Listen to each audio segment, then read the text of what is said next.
The broadcast is now starting. All attendees are in listen-only mode. Good morning, everyone, and welcome to today's webinar, Inculcating a Culture of Ongoing Survey Readiness as part of the IRHA's Lunch and Learn series. Our speaker today is Richard Curtis, President and CEO of the Center for Improvement in Healthcare Quality, CIHQ. At this time, all lines have been placed on mute to prevent any background noise. We will have a question and answer period at the end of the presentation. Type your questions using the question pane at the right of your screen. They will be answered in the order they were received. Please wait until towards the end to ask your question, as they may be answered during this presentation. A copy of today's materials can be downloaded as a handout from the sidebar during this webinar in PDF format. Also available in the handout section is information regarding CIHQ accreditation and the 2024 Silver Jubilee Summit. To view the handout section, click on the small orange arrow at the top of your screen to expand the menu. This webinar is being recorded and will be available via your IRHA library within a couple of business days. It's now my pleasure to turn the webinar over to our speaker, Richard Curtis. Rick, you have the floor. Okay, thank you, Michelle. Well, things will stay well. What we're going to try to cover today, we're going to talk a little bit about the importance of culture in establishing an ongoing either survey readiness program, regulatory compliance program, some of the obstacles that occur in trying to do this, and then most importantly, some strategies, real world type strategies that you can use to try to inculcate a culture into the fabric of the organization.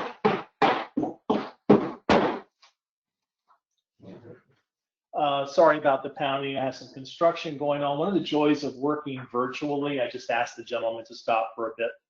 All right. I start my programs always with this particular slide, and it talks about that quality pyramid, or in this case, a pyramid around regulatory compliance and quality. And if you look at the top of that pyramid, it's everything that we do to try to excel in providing care, treatment, and service, to always try to be the best that we can be recognized both internally and externally by folks for the excellent care we provide, and then to continuously improve that care. And that's usually the focus of a hospital's QAPI program, the attention of senior leadership, where resources are expended, etc. But it's at the base of that pyramid that where culture is actually formed. And it's around the assurance and control of simple quality measures, very unexciting things like documentation of care, making sure that quality control activities, let's say related to disinfection or sterilization, are performed. Something as simple as making sure that your crash parts are checked and your refrigerator temperatures are monitored, H&Ps are done in a timely manner, orders are complete, whatever it might be.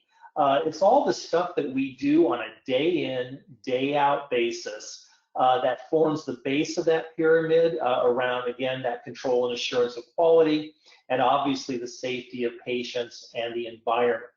Why is culture important here? Because if you do not have a culture that embraces a sustainable regulatory compliance program, eventually the pyramid will start to crumble. Our attention and focus is on the top of the pyramid, and the analogy I would give you is if you've ever walked into a home and it is beautifully furnished and wonderfully decorated, and then all of a sudden an inspector goes, yeah, but your foundation's eroding, your plumbing is cracked, your electrical is not been maintained appropriately. You look great, but you got some real problems in terms of how well your house has been formed and has been maintained. Essentially, if we don't have the culture to support a regulatory compliance program, in most cases, hospitals will eventually erode that base of the pyramid and be akin to that house that looks good but has some really fundamental problems. So what do you need to do? I mean, how do you go about establishing a culture of quality and safety? I'm going to tell you that when I do this presentation, I'm not really into a lot of abstract theoretical concepts. It really is designed to be some practical, real-world stuff that hopefully you can take back to your organizations and have work for you. First off, I will tell you that trying to establish a culture is not easy. It takes anywhere from 18 to 36 months and up to 5 years at times to actually create a culture. And over the past 20 years, the failure rate by institutions, including hospitals and others, has been approximately 70%, and it really hasn't changed much. Something that's really interesting is that sometimes we have an attitude that culture is established and maintained from top down. So the CEO and the C-suite and the leadership of the organization, if they embrace the culture and they can micromanage the culture, then essentially the culture itself will permeate throughout the organization. Especially in small hospitals, rural hospitals, small community hospitals, where there's not a lot of bureaucracy and layers of management. Quite honestly, if you do have a CEO and some senior leaders that really establish certain behaviors, you can micromanage that. The problem, though, is that the average tenure of a CEO across the board for hospitals is just a little over 5 years, a median about 3.6. And if it can take up to 5 years to establish a culture, how can you rely on a person or a couple of people to be the drivers throughout the organization when statistically, at least, they may not be there long enough to actually get that culture formed to begin with? So there's an argument to be made that to have a successful culture, you've got to move it beyond people and into processes. We asked, a long time ago, we asked somebody at my old hospital before I went to the dark side and became a surveyor, what does culture mean? What is organizational culture? And I have to put my kind of consultant hat on now. Culture is a synergistic alignment of attributes reflecting the normative expression of behaviors transcending individual bias, thoughts, and secondary determinants. And we all kind of looked at them, scratched our head, and promptly fired the consultant because that was meaningless. So then I did a literature search. And the textbooks basically say organizational culture is made up, and this is important, shared values, beliefs, and assumptions about how people should behave and interact. And that's actually a pretty good definition, but it doesn't really have an oomph to it. And how do you do that simply in a way that everybody down to the line staff would understand it? So I came up with this one, and with apologies to KISS, organizational culture is what your staff does when no one is looking. And I want to say that again and let that thing sink in. Organizational culture is what your staff does when you're not watching them. And that is a real key. If you've ever heard of something called the Hawthorne effect, you'll understand what I'm saying. For those of you that may not have a background in performance improvement, the Hawthorne effect essentially is a concept that was developed back in 1958 by a fellow named Henry Landsberger. And he was studying essentially some work that had been done at the Hawthorne factory, which was an electric factory just outside of Chicago. And they had done multiple studies on essentially employee behavior. And what Landsberger recognized was that when the employees were being watched by their supervisor, when they knew that someone was paying attention to what they were doing, their work product, their accuracy, their effort, their error rates, everything was very different from when the employees surmised that no one was watching them. And he coined this phase, this observation to a phrase called the Hawthorne effect. Essentially, that which is monitored improves. So yes, in a small rural hospital, you would have the ability, if it's done correctly, to basically watch everything that's going on. And by virtue of the fact that you were monitoring things, you would see a level of improvement that would be higher than if you weren't. The problem, though, is that to do that is very resource intensive and, quite frankly, doesn't hold water over the long haul, even for a small rural hospital. At some point, you have to bank on your staff, your line people, to do what they're supposed to do correctly without being observed, and do it right 100% of the time. So that's where culture comes in. Hawthorne effect is essentially the antithesis of culture. If you have a Hawthorne effect, you don't have a culture. If you have a culture, you don't need a Hawthorne effect. That's basically how this works. So how do you establish the culture? First piece is you got to engage your people. What's their individual commitment and connection to the organization? If you haven't engaged your folks, it's awfully hard to get them to buy in to the processes you put in place to establish and maintain that culture. Simply put, are folks checked in or are they checked out? Engagement actually is not very easy to do. And back in 2017, Gallup did a study in industries across the spectrum, not just hospitals or healthcare, and asked folks how engaged were they in their jobs. About a third said that they felt they were highly engaged, they were actively engaged. Half said, I basically show up, do what I'm told to do or what I'm required to do. I don't really put in any extra effort, don't really put in any more work than that. I just basically punch my clock. And then almost a little over 15% actually said that they were actively disengaged. That not only did they just show up, but actually they showed up and consciously tried to do the bare minimum, just enough to get by without getting in too much trouble. So then similar studies, by coincidence, the same year, Dale Carnegie's group went out and they asked leaders, how important is engagement to you? And about a little over a fourth of the leaders said that it's very important. We think about it, we talk about it, we plan for it. A little less than 45% said, now we work on it frequently, but yet over almost a third said that it's rare, or if ever, that they really put any time, focus, or effort into culture.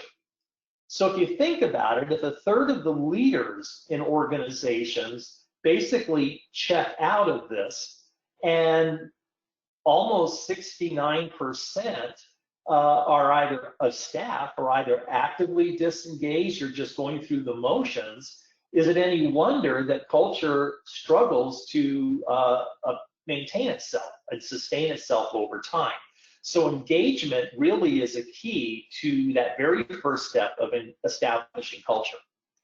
One of the things to recognize is that you can't write a policy that says you will have a good culture, you will behave a certain way, you will act in a certain manner.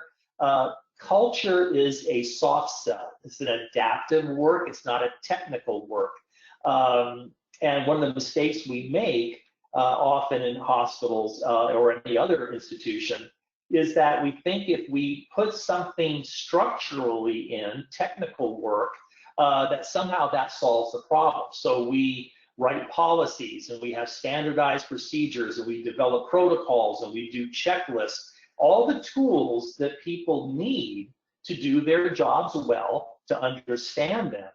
But if we don't also then apply what they call adaptive work, which are the values, the attitudes, and the beliefs that someone has to have, is it any wonder that when we get surveyed, or the state comes in or your accreditor comes in, that you go, I don't know how we got, we had all the right tools, we had all the right policies, how come they weren't used? How come the staff didn't abide by them?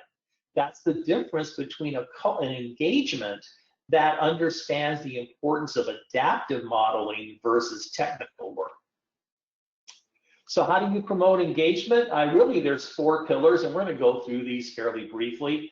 The first is trust. If staff, physicians don't trust the leadership of an organization and the motivation of that leadership, they will have a very difficult time being engaged. Obviously, they have to be motivated themselves, have the right attitude and aptitude, and then be given the opportunity. So what does trust mean? It's fairly straightforward, but it's not as simple as you might think. I love this particular line that you see on the screen, and I'll read it to you in case you don't see it easily. We trust people because they showed up when it wasn't convenient, because they told the truth when it was easier to lie, and because they kept a promise when they could have gotten away with breaking it. And I will share a story with you. Several years ago, I was invited to speak at a medical staff leadership retreat for a hospital. They were preparing for survey, and they wanted me to speak to the medical staff about their role in the survey process, the type of things that get looked at, how to prepare, etc. So while I was waiting for my turn to get up on the podium, I actually ran into a couple of docs that I hadn't seen in a while that I used to work with. So it was kind of like an old homecoming week, and I ended up sitting with them, and we're chatting, you know, during breaks and stuff. And their corporate quality director got up before me and started talking about all the strategic objectives and all the things that the corporation was going to do to support the hospital and to improve the care. And they wanted the physicians' feedback, and they wanted them to know all this stuff. And I was watching the room, and you could see the sheer apathy throughout everybody. And the docs just sat there with a blank look on their face, no reaction at all. And I turned to one of my friends, and he was an internist, and I said, "Hey, you guys got a bad vibe in here." And he goes, "Oh, we've heard this before. This is the 3rd time they've said all this stuff. They promise everything, nothing ever happens. We just sit here and wait for lunch." That's a problem when you can't build that sense of trust because the behaviors transcended the words. And all of us know actions speak louder than words. So you build trust by being a model, part of the team, transparent, don't micromanage. Don't overpromise, rather over-deliver. That's a little key when you are working with stakeholders, be it physician, staff, community. Rather than over-promising and promising the world, under-promise, and then when you over-deliver, people will think that you're brilliant and they'll love what you did. And most importantly, it's the follow-through. And I'll give you a concrete example of this. Even in a small organization, you have committees, you have meetings, you make decisions, you ask for additional information. Essentially, you create action items through the structure of the organization for things that still need to get done, etc. The ability to show a follow-through by tracking those actions is fundamental to, one, showing that to your organization you're not dropping the ball, things don't fall through the cracks, you are keeping an eye, and you promise to do what you said you were going to do, which was to follow up on something. And setting up a tracking system in your minutes to track action items by some unique identifier that then carries over from one meeting to the next, etc., until it is resolved. Not only can a surveyor like me come in and go, hey, I can see where this came up through the organization, went up through QAPI, got cleared to the governing body wanted additional information, and I can track the whole thing to resolution by a unique identifier that was attached to that issue. I can do that, but more importantly, your own organization can do that. So consider that a way of showing that things don't get dropped through. There is follow through. Follow through doesn't mean you always do what they want. It's that you followed through and came back and said, we can't do this, and here's the reason why. At least they know that you are following through. Statistics, be careful with your statistics. A fellow by the name of Benjamin Disraeli said there's 3 types of lies: lies, damned lies, and statistics. People act on data, especially your physicians, and if you do not present data that is fundamentally accurate, then you've lost all trust and credibility with your organization. And unfortunately, we have a tendency to be somewhat, in many cases, somewhat laissez-faire with how we collect data and how we assure its inter-rater reliability and its accuracy. And the worst thing you can have happen is you present something that paints a picture and people poke holes in it because the data is not accurate and wasn't vetted, etc. Motivation. If you remember, if you ever went through your university or college, probably took a course on psychology, and in that course, one of the first things they taught you was Maslow's motivation hierarchy. If you remember this, if you think about what motivates people, there's 4 basic levels. Do you have your basic needs met, your psychological needs, and then the needs around self-fulfillment? And Maslow's theory was that you can't progress up that pyramid until the rungs below you have been met. So if someone is homeless, is trying to scramble where their next meal's coming from, spending time and energy on self-esteem isn't going to be something that they're all kind of much interested in. I got far more important things to worry about. Where am I sleeping tonight? That's the concept behind Maslow. I think there's a correlation between that traditional quality pyramid and what motivates people. You can't get people motivated to the higher ends of improving and excelling in the quality of care and service rendered if you haven't provided that base that assures that things are working well, that things don't, processes are being maintained, et cetera, et cetera. So again, it's that concept of firming up the base that allows you to then get to areas where you can spend time motivating individuals to become engaged and further reinforce that pyramid and work your way up the chain. So what motivates people? Basically, there's 3 things really: a belief in being part of something bigger, getting better at what they do. The more you do something, the better you get at it, and having some control and autonomy over choice and work. Folks that are intrinsically engaged will be your best champions. So if I'm driven myself to become engaged and be motivated, those are the ones that are likely to really push others to do so. So things to motivate, not motivate. The one thing I would recommend that we never do is, especially when it comes to regulation, is just say to someone you have to do it because the regulation says so. That is an absolute death knell to motivation. We have to find a way to take what is required of us by some external agency and find the rationale for why doing that would improve patient care, reduce risk, reduce liability for the practitioner, etc. We had there's an old requirement around back in the day of having to complete your verbal orders. If the doctor gave a verbal order, then they were supposed to come on and co-sign it, etc. And back in that day, there was a time frame where you had to do that. Nowadays, it depends on state law and your own policies. But back then, I think it was like you had 48 hours to do this, of course. So surveyors would come in, and there were, verbal orders all over the place that weren't countersigned. So hospitals would go to the medical staff and the MEC, and they go, we have to authenticate our verbal orders, and I have a little story coming up on that.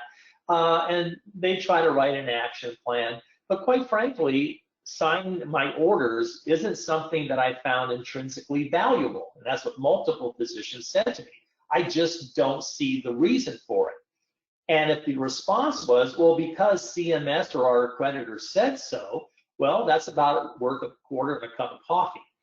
But if the response was, let me share with you 4 cases where the physician's lack of authenticating a verbal order resulted in a missed opportunity to correct that order, and because of that missed opportunity, patients suffered an adverse effect.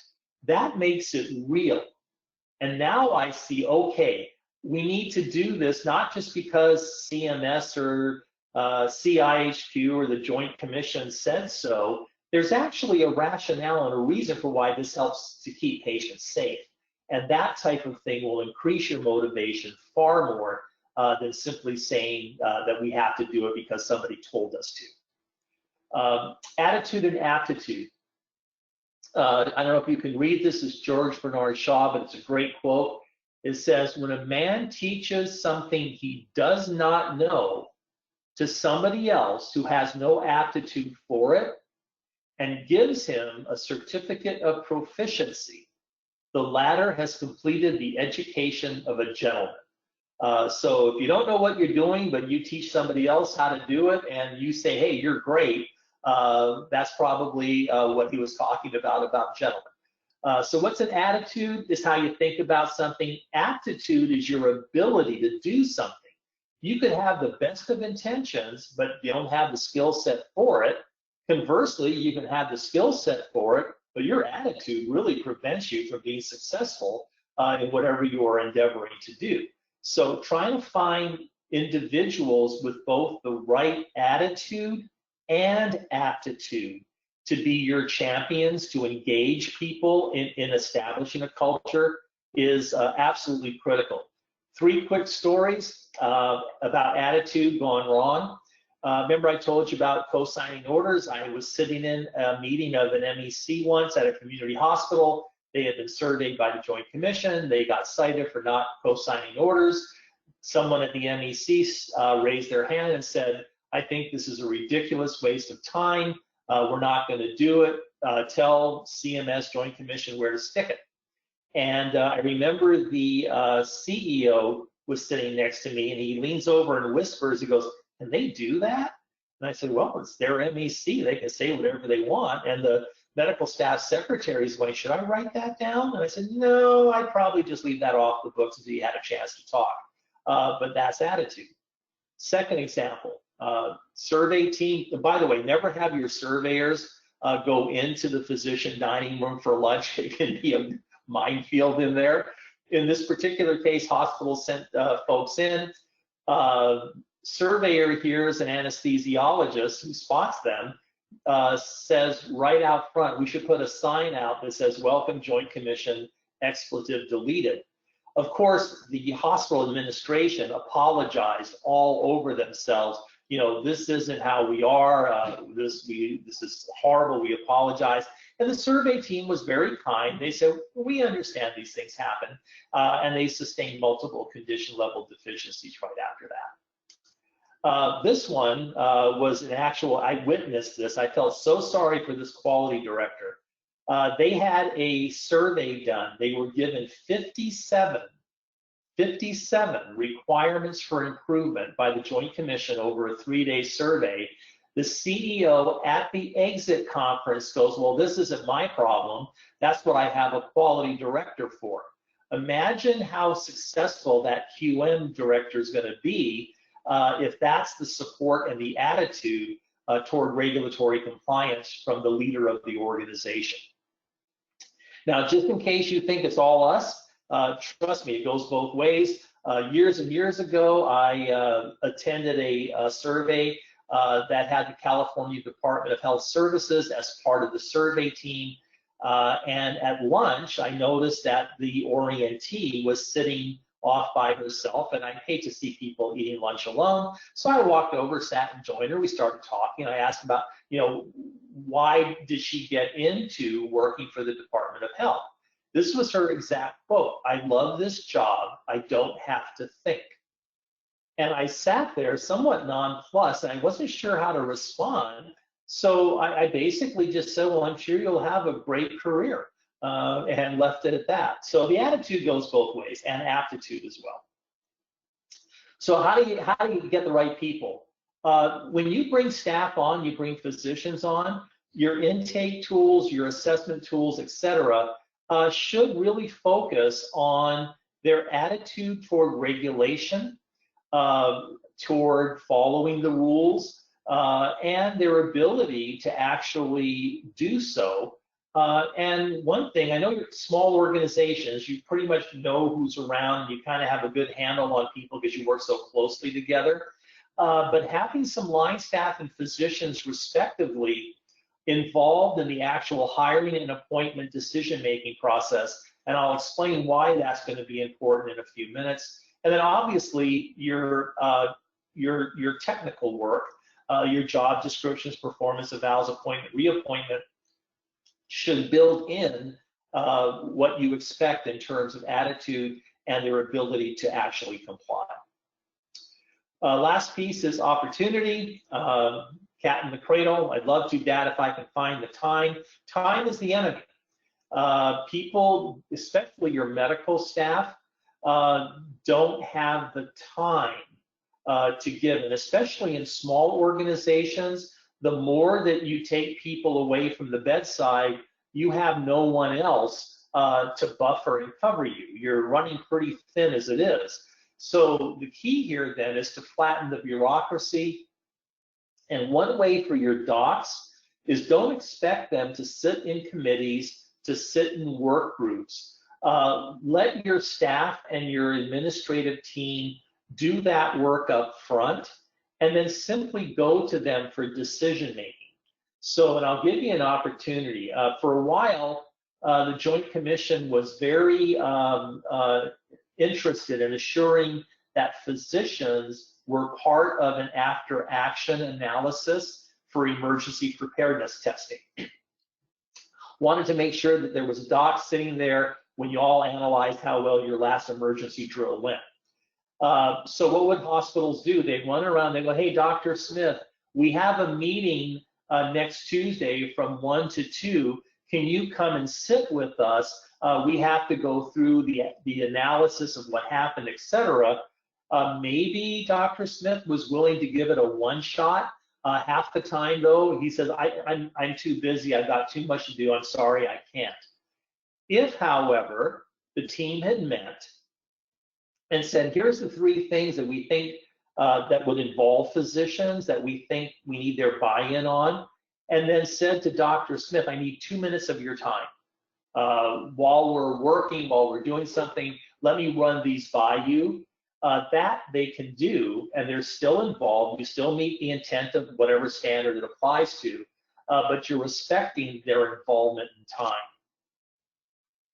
I surveyed a hospital once, and I'm not going to spend too much time on this. I surveyed a hospital once that had a QAPI program where the average manager spent 4.5, I'm not making this up, 4.5 hours a week simply sitting in meetings to discuss QAPI issues. And when I went to the CEO, and just for the fun of it, did a cost analysis, he was absolutely shocked. And I said, you've got a burgeoning bureaucracy here. What's your return on investment? So flattening that bureaucracy, making it as simple and linear as possible. All right, so that's engagement. Can we get back to culture now? Absolutely. 2 types of culture, formal and informal. The formal culture is what your organization propagates or postulates. That's your mission, vision, value statements, your policies, your codes of conduct, the orientation and training programs. That's all the formal things that you do to get a message across to your staff and physicians about your beliefs, the attitudes, the behaviors, et cetera, that you want to have a successful organization. And once that's done, then usually a staff person, for example, is turned over to someone on the floor to actually get oriented. And that person, if they go to your new hire and say, let me show you how it's really done, then you're in trouble. Because the informal culture, that peer-to-peer behavior modeling, is what actually sustains and builds your culture from the bottom up. So if your formal culture and your informal culture aren't in alignment with each other, I guarantee you that informal culture that exists in the line structure of your organization will emulate the behaviors that will either succeed or fail you when it comes time for surveys or just about anything else. So I'll give you two stories about the disconnects. This one deals with radiology and informed consent. Serving a hospital once, looking at a patient who had gone to interventional radiology, did not find a consent form on the chart. I looked at it, the director of quality for the hospital looked at it, we tore through the chart 3 different times. There was simply no consent form, which of course is an issue. Later that day, the radiology supervisor had sent a little note into our conference room that basically said, oh, understand that you were trying to find the consent form. It's in the chart. It was there all the time. You must have missed it. And I looked at the quality director, and she's looking at me, and we're like, we didn't miss anything. She goes, no, we didn't. So we went back up to the floor, looked at the same chart. Sure enough, there, right, the very first page on the top of the chart is the consent form. And I said, okay, let's go down to radiology. So we go down to radiology, and essentially, long story short, we walk in and we see the radiology supervisor instructing her staff on how to lie to us should we question the legitimacy of the form, and this is their story and they're sticking to it. Later that afternoon, the CEO comes into our little area that they have set aside for us. He's apologizing profusely. This is not our culture. This is not what we value, yada, yada, yada. And I said, you know, I'll accept that you believe what your culture is, but let me just ask this question. If that is in fact your culture, how did your supervisor feel so comfortable to go in front of her staff and essentially engage them in an attempt to falsify information? I would respectfully submit that what you believe to be your formal culture and what your informal culture is are perhaps 2 different things. Conversely, when both informal and formal culture align, it can be a beautiful thing. Surveyed a hospital once and asked about the processes for reconciling medications. Patients come in with their home medications, you take the list, make sure what you're going to give and not give while they're there, et cetera, et cetera. And so I asked, how does this work? And they explained it to me. And then I said, so where would I find the documentation that the process occurred? And they said, you won't. And I said, well, what do you mean? They said, it's a behavioral expectation. You'll see the list, but there's nothing that says that I reconciled, and there was actually no requirement for that. I said, well, if it's not documented, how do you know your folks are doing it? He said, and the CNO said, ask anybody. Ask any staff member, ask any physician, they'll tell you exactly how it's done. And I said, okay, well, we'll see how well that works. So for 3 days, I ran around asking every nurse, every physician, everybody I could meet, walk me through how you reconcile, what's the process. Every single one of them were completely aligned, consistent with the policy. And I went back through and I got to the exit conference for the hospital, and I simply sang their praises. And I said, you know, I tried to poke a hole in it and I couldn't. The policy and the behavior align completely, formal and informal culture. So simple truth, you can establish the culture as leaders from the top down, but it's going to be your staff that sustain it from the bottom up. So how do you establish the formal culture? Pretty straightforward. We do this all the time. Our value statements, our policies. Little thing on policies that might help you. You cannot be cited for failing to meet your own performance expectations. You can be cited for failing to follow a policy. Now, I'll give you an example. If you look at most accreditation or CMS standards and requirements, there's an expectation that an initial nursing assessment would be completed no more than 24 hours after a patient was admitted. Now, I don't know too many clinicians that would sit there and look me in the eye and say taking up to 24 hours to do an initial assessment is good nursing care. So what do? We write policies depending on the setting and that sort of thing as to how quickly we expect these assessments to occur. Then when a surveyor comes in, finds that you didn't make that time frame, you're cited not because you violated a standard, but because you violated your own policy.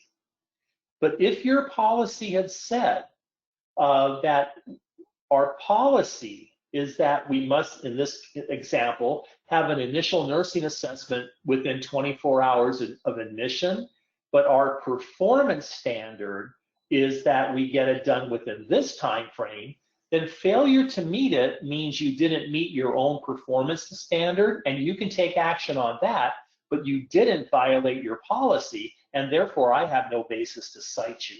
So that's something to consider. The other thing is, where appropriate, get policy out of the shared drive and the manuals and things to the actual point where the practice needs to occur. Very simple example. Surveyors love to run around to staff and say, hey, so how do you shut off that medical gas valve? If there's a leak and you have to shut off the valve, how do you do that? And we're expecting the staff person to be able to answer that. Rather than hoping they can remember the 1 in 5 million pieces of information that you cram down their throats in the months leading to survey, have a little sign right above the gas valve that says, if you have to shut off the valve, here's the 3 or 4 steps you take. I don't have to remember, I just need to go to the valve and say, this is what I do. Take an EVS worker that has hazardous chemicals on their cart, and they're questioned about the safety data sheets and how do you get those and what do you do if there's a spill.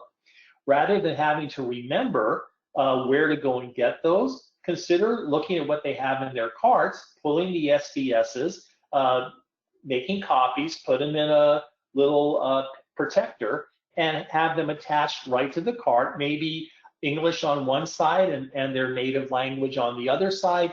All the individual has to remember is to look at the card and read it, rather than trying to remember stuff. So you get things out to where they actually do care, and that's getting that formal piece of your culture a better chance of being inculcated than simply having to rely on memory.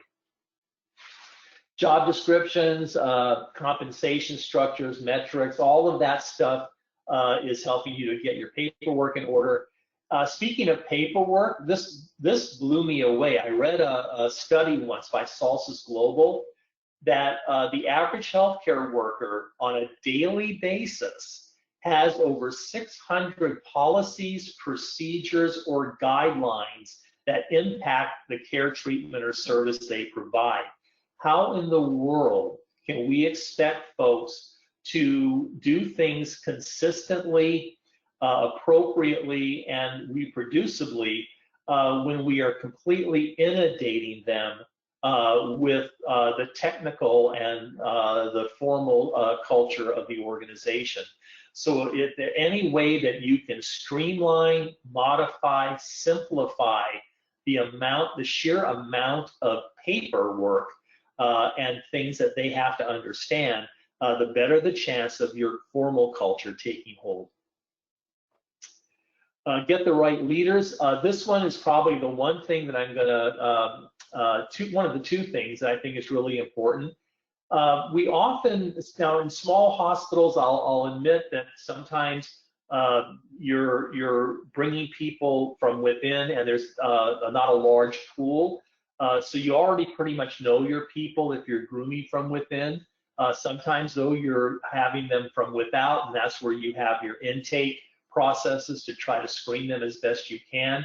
But the key here is to recognize that just because someone was a good clinician doesn't mean that they're going to be an effective leader. Those are different skill sets. I'm a nurse by background. My training was in trauma and critical care.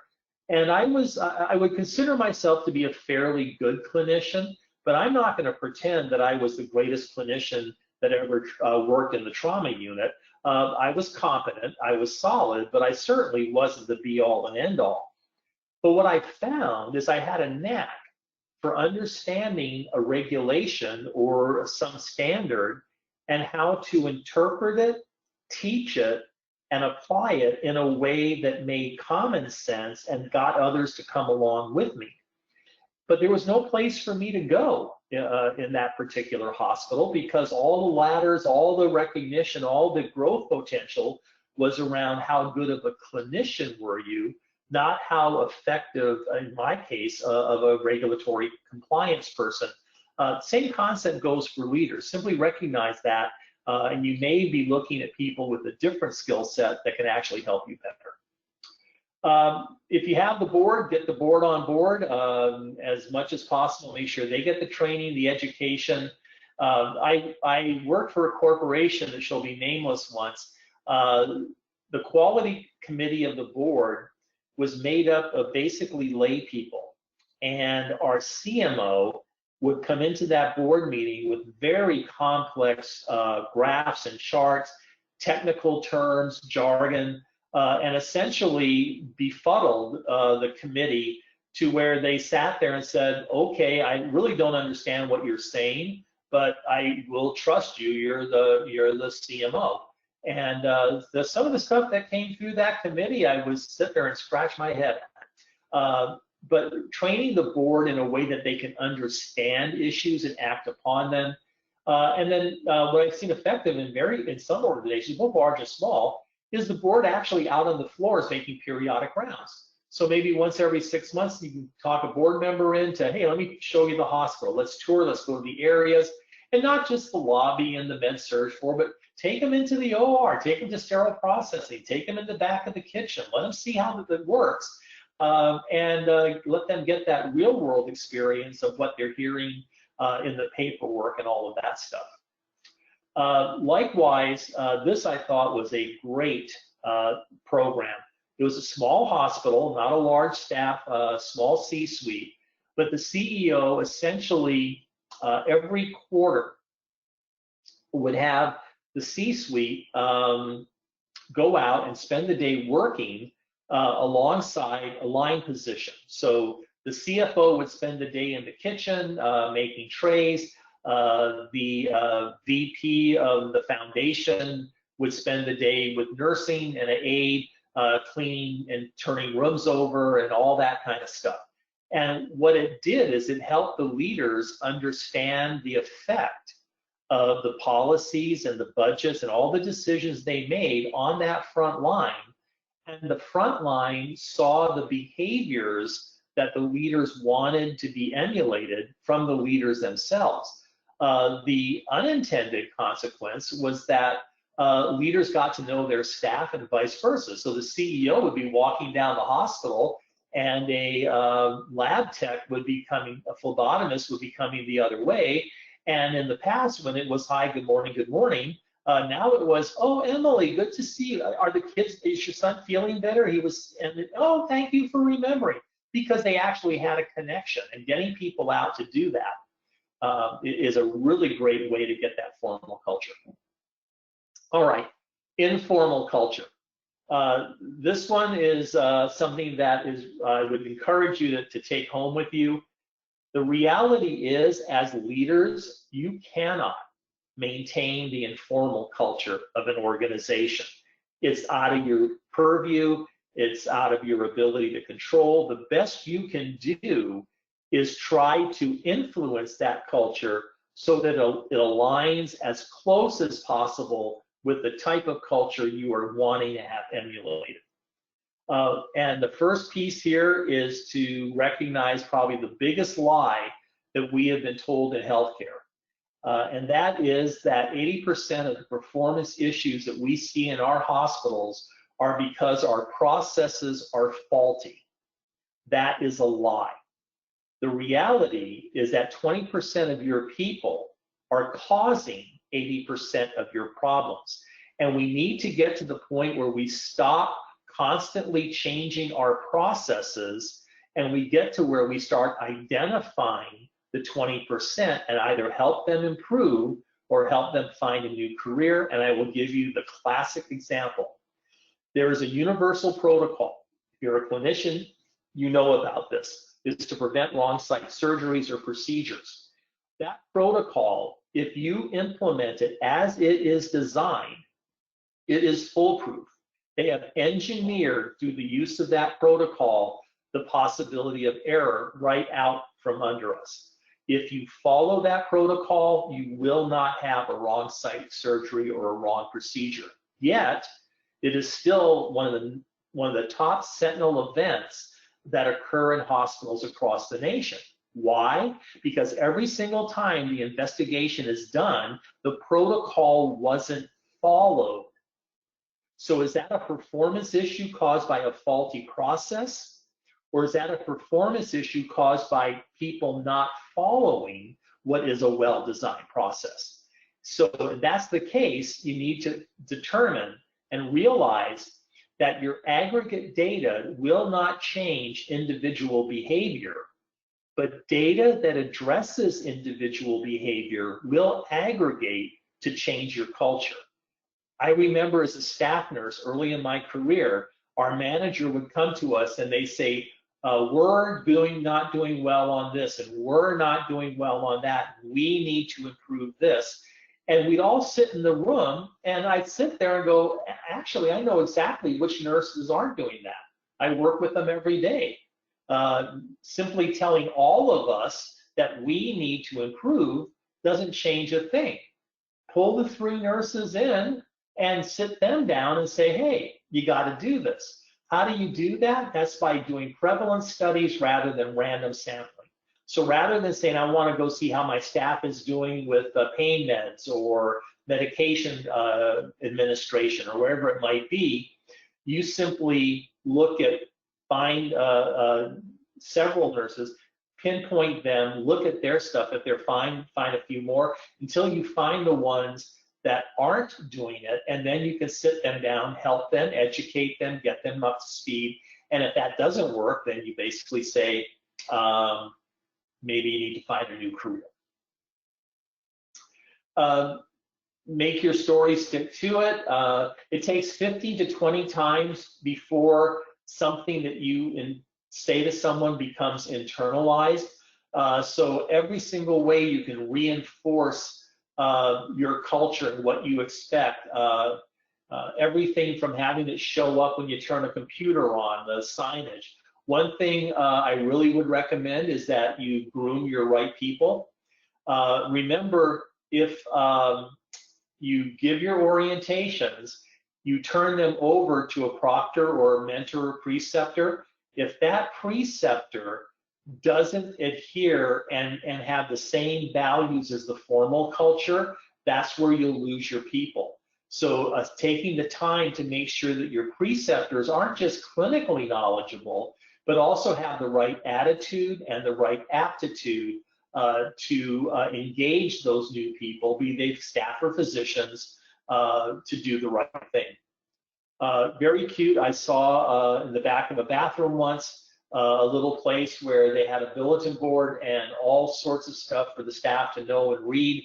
And they were supposed to sign that they had read all the stuff. And I just went out and said, that's an interesting process. What do you think of it from an infection control standpoint?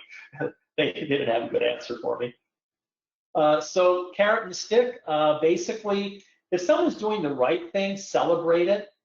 If they are willfully and intentionally not exhibiting the behaviors that you need to have, then punish that. And by punishing, I mean suspend, get them out of the organization. I am not talking about not following just culture. People often make mistakes. We're human. You try to help people, grow them, etc. But if you find someone that essentially simply isn't willing to follow the rules, you have to move to get them out of the organization, because they will be toxic to the culture that you're trying to establish for the rest of the staff. Consider creating choke points. Choke point is where you cannot have a patient proceed through care unless it's an emergency until critical quality and safety issues have been addressed. Does the record contain all the documentation that we need? Have any quality control activities occurred that have to occur? Were they done correctly? If there's a high-risk process of care, that's where you deploy those. It takes buy-in from physicians and it takes buy-in from staff, but if you can create these choke points to where you say the patient doesn't progress until we've established that we are compliant to the regulations at that point in time, that will really help you establish that informal culture, because people get used to it as just the normal way of doing business. Obviously, again, if it's an urgent or emergent situation, you don't try to do this, but where you can, having that process really, really helps. Last thing I'm going to leave you with is just something to think about. Change is necessary often to get a culture established. For many people, change can mean loss. And understanding what it means to experience loss, believe it or not, is critical to understanding how to move people in a way that will change your culture. And if you're familiar with Kubler-Ross, I'm going to give you a classic example and you'll see what I mean. There was a time where the universal protocol for wrong site surgery was changed. And the change required that the practitioner performing the procedure would mark the site of the procedure. And so hospitals took this to their medical staffs and said, hey, guess what? You now have to mark the site. And the first response in many instances where that can't be correct, you must have read it wrong, show me the regulation. So you'd have to bring the actual regulation to them and you'd show it to them, and the response then was, this is ridiculous, I'm tired of accrediting agencies or CMS telling us how to do our business. They shouldn't be getting involved in the clinical management of healthcare. The anger came out. And then a few days later, a doctor would come in and say, hey, how about if I have my assistant mark the site? Is that going to be okay? Could I have that happen? They start bargaining. And then when you tell them, no, it's got to be you, then you'd often see them walking around, sulking a bit, muttering about how dumb this is and how they hate this and blah, blah, blah. And then one day, the practitioner turns and says, can you get me the pen? And they mark the site and they accept the change. That is a classic Kubler-Ross mechanism of handling change. Why bring this up at the conclusion of a presentation? Because if you don't understand where your people are in that process of when you change something and they lose something because of it, you're not going to know how to approach them. And that is about it. I don't know if we have time for questions, but if we do, I'm happy to entertain them. Thank you, Rick.